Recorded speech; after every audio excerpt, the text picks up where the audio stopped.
Hello! Hello, welcome everyone. Wow, it's been a while. I hope you enjoyed last week's conversation. This week's conversation is really top notch. It's all about you. So welcome to Relationship Clinic. My name is Angie and I'm here with my husband. And I'm Rich. This is Keepingmarriagealive initiative, and this conversation is Relationship Clinic. This is every Friday conversation on how to build our relationship, understand ourselves better, and of course, when a relationship is healthy, the society is better for it. That's true. So but today's one could be quite provocative, you know. We are discussing common mistakes. I will tell you 3 common mistakes women make while deciding who to marry or in marriage. So let's say it again: 3 common mistakes women make in marriage. And before we begin, I just wanted to share, women, if you're listening, and men that love their women that are here with us, have you ever wondered if you are both 40, when you begin to look at yourself, my life and all, are you happy in your marriage or not? Are you blaming your spouse? Or your spouse. Or have you looked at it and found out that it could be the common mistakes that you made that are bringing this kind of result? Why we are bringing this to you today is so that you don't make those mistakes. And if you have made them, and if you have made them, to look at it and maybe begin to make some corrections. And discuss with your spouse. You wouldn't want to even make those mistakes, believe me. No, you wouldn't want to. Really? There is one particular common mistake that African men don't mind you making.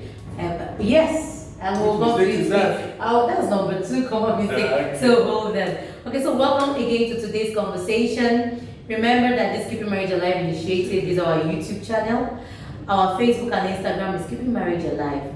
We're on Twitter and it's Alive KMA. And yes, we'll like feedback. Send us a feedback info@keepingmarriagealive.com. Your questions, 2 things you want handled, you want more insight about, yes, so send it across. Please send it across. And for more of us, you can check our website, stillkeepingmarriagealive.com. So welcome. I was just thinking about the 3 common mistakes we've made and women commonly make. The first one, and it's so key. First one is marry with the intent. With the intent. Now you change your mind. You just have God whispering to you that I've been trying to change him too. He doesn't seem to listen. My sister, even see, I don't know how to say it, but I don't know if God, this free will thing has, if God, this free will thing God did, if it's for good or I think I have an idea. You look at the man, 90% of what you want is in him. 90? No, okay. 90? Okay, 70%. My brother said you are 90% of what you need the man. That 10% will be cocoa. He said, I will change that 10%. Brother. I will change No, I don't. I end up. I agree with you. I've not seen a woman that has 90% of what she wants in a man. Do you have? Okay, let's say 70%. That 90% we can walk through, we can navigate. I will change it. You'll be shocked. You know, if you are blessed to have a 70%, you're lucky. Well, if you took a man with a 40% and begin to want to change him, you already made a mistake. So whatever level or percentage your husband is, the first thing is we should never have entered marriage with the intent to change the man. There are things I and my husband have been conversing for years and we're still there. And this is 18 years, this is 18 years. Step by step, precept by precept. It's a long walk. Precept by precept. There are some things I'll just say, this marriage, God, if not that I'm a Christian, don't say we will pause this to make the work as small. But you know the truth of the matter. We are better for it. I have not liked the pain we felt once in a while, but we're better for it. But one of the things that saves me, and women that come for counseling we've learned, is that you can't change a man. So the first thing, if you're single listening, is ask yourself, this man in the next 20 years, with how he is, without changing, will I still want to be with him? If you can't answer that question, then I think you shouldn't bother going further. Because can't answer that question. So I can go for that. Then the second, when I mean don't answer that question, means that the answer is no. Yes. Then I think you shouldn't go for that relationship. But if the answer is yes, then maybe a step of faith. You know, so that's what we're saying. But if you're already married and you've made that mistake, now this conversation is for you. And mind you, the situation, some are more intense than the other. Yes. So what I would it's not even about 70% of that. It's about what is the issue. Can I deal with this? Can I bear with this issue? If you cannot, step back and make a U-turn. So if you've been married, someone, no, when you say flee, a married No, you won't be married now. They're not married yet. So if you're married already and you're looking at what do I do, I've made this mistake already. Don't get upset. There's a solution. The first thing is to say, okay, this man, I don't have any control over him changing, but I can do certain things to help our relationship. The first thing is handing over to God. He is his father. He's the owner of the creator of the man. So if you hand him over, the pressure is off you and it's off the man, but it's now in God's hands. Yeah, then keep interceding, keep interceding, keep interceding. The second thing you do, most of us stop at that place and do nothing, so we are angry. The second thing the Lord expects is to take actions towards your goal. And one of the actions I took when I was trying to build our relationship, and I still take, though it's been difficult with our busy schedule, is that we find ways to read books, put materials that can change the man without you changing him. Put him in the midst of things. So we watch movies that speak what I've been trying to say. We converse when it's necessary. But I try to put third-party thing, materials that can speak into our conversation. I think the crux of the issue that most men don't even realize that that's a big problem. And they're unwilling to change.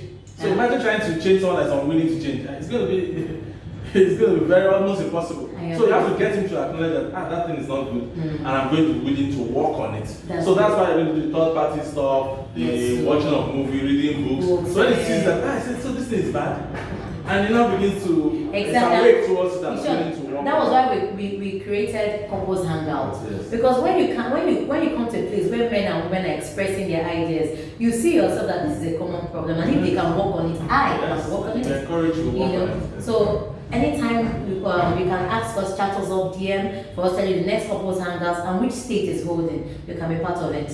But the second one, oh women.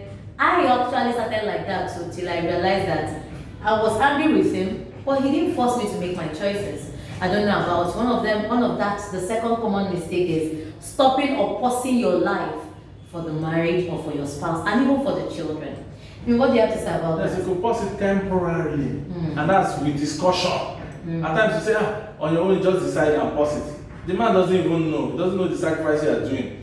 You know, and then I come tell you later that I will have done this. And he's saying, why didn't you do it? And you're wondering. So men also have this idea that a woman should take care of the children while he goes to work. Not in this. But remember that life is no longer the way it used to be. How about if something happens to you? If this woman is not experienced, take care of the family. You can't handle things. It's not even just about earning money or something, but the wellness, growth, improvement, social interaction of the woman, the exposure. You know, so some of those things are very crucial. It's quite important as husband and wife to allow each other and live their life. You know, in the Bible, it's so glaring that the only person that was cast out in the story of Jesus and all his proverbs and all the stories he shared was the man who didn't use his talent. And what it means is that every human being, including your wife, you as a woman, man, children, we are given an inherent talent that the Lord knows that if you utilize, the society will be better for it. Yes. So God it's not even about you alone, it's about the world you're in. So the question is, what are you willing to do? We can converse and say this children are small, between 1 to 5 years, I will take a pause and take lighter things. Like I and my husband, till our children entered secondary school, there were many journeys I couldn't go on my own like that. I had to plan them. But now I can pick up my bag, I go and take off. Under discussion. That's what we said. So stop pausing your life and don't be angry, because these children will go forth to enjoy their lives. Every other person will go forth to enjoy their life, and you are angry that they are enjoying theirs. But you chose to. I have a friend, my younger sister shared the story about her friend who trained her younger ones in school. They've all gone to their houses, and she actually paused her life, didn't get married, just gave up herself. Huge sacrifice. And guess what? The family will never know what it cost her for them to be standing. So though you should sacrifice, we are saying don't stop your life. It's going to be a juggle at the beginning. But remember that when you grow older, I believe younger, girls, you have fun now. Don't want to grow old, So when you grow older, you can look back and say, I didn't live life for everybody. I didn't lose myself. Exactly. So this glow you're seeing in this baby girl is because in spite of all the struggles, I'm still finding a way to live me. She's been living herself since. Really? Not funny. I've allowed her. Hey, please, oh, let's not go there. When I put her on the then you know that. Don't mind it. I had to fight at the beginning, not in fighting, but being firm that I could still live my life while delivering purpose. The third common mistake we make is that happiness is found with another. I can tell you, whether it's your spouse, your family, if you didn't bring it to the table, you're not going to have it. You know, and unfortunately, women have been lied to when we were small. If you're watching, I remember the story is knight in shining armor. Happily ever after. You know, the man will save you from your problem. My sister, I don't know, whoever wrote those things, we should go and judge them. Because they warp our minds in believing things that are no, they were just suggesting some things. You should have put two and two together and look at this thing. It's heading the wrong way. So the marriage box comes empty. Yeah. What is required that both of you bring. So if you desire happiness, you shall have brought it with you. I, for once, when I came with some expectations that husband will make me happy. Yes, I have found certain level of happiness with him. But consistent happiness has been found in Christ Jesus. Yes, and choosing to be happy. Yes. You choose to be happy. But you can't choose, for me, just to say that, you can't choose to be happy in an empty space. Because by yourself, you must have something inside as you you. choose to be happy, you begin to put happiness, you begin to put things. And who is there? What can you put? All those things will go. So it's Christ that is the happiness. Yes. Because if you put wealth into it, it can disappear. No. You put it in your business. Well, the yes. suicide. So it's not about at all. So in that line, Yes, I say to everyone it's God. that it's God that is the happiness. You trust God the bit, and when you trust God the bit, He's able to help you become. So as I tell my husband this, everyone knows in my house, I'm married to 2 husbands. And let me tell you, that's the only way I can survive this life. For me.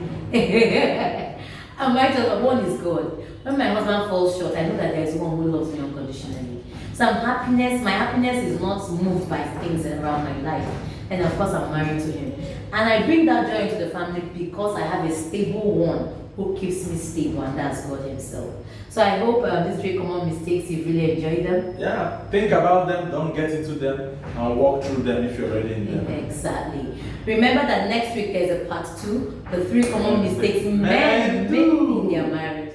I would like to hear that so much. Hey. Oh, hey. Yes, don't miss out on the Family and Life Bootcamp happening this year. Yes. Come April. Easter break. If you've ever joined us, please share your comments. It's been a wonderful time. And the theme for this year is strengthening the family bond.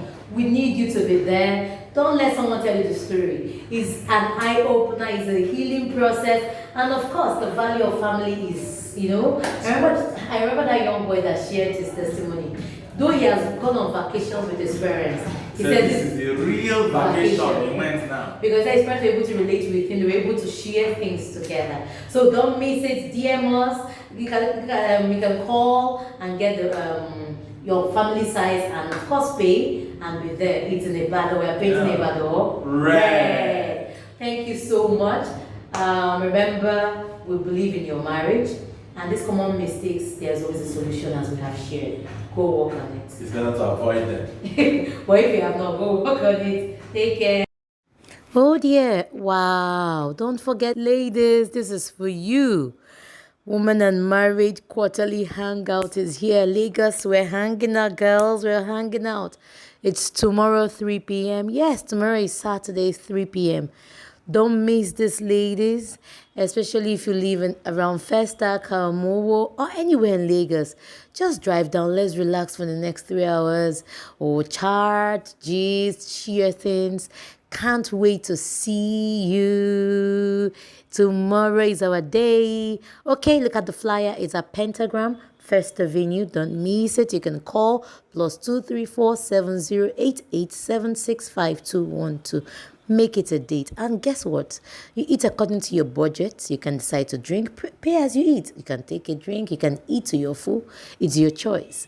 But the core of it is we're hanging out, having fun, learning, and bonding. See you. Bye.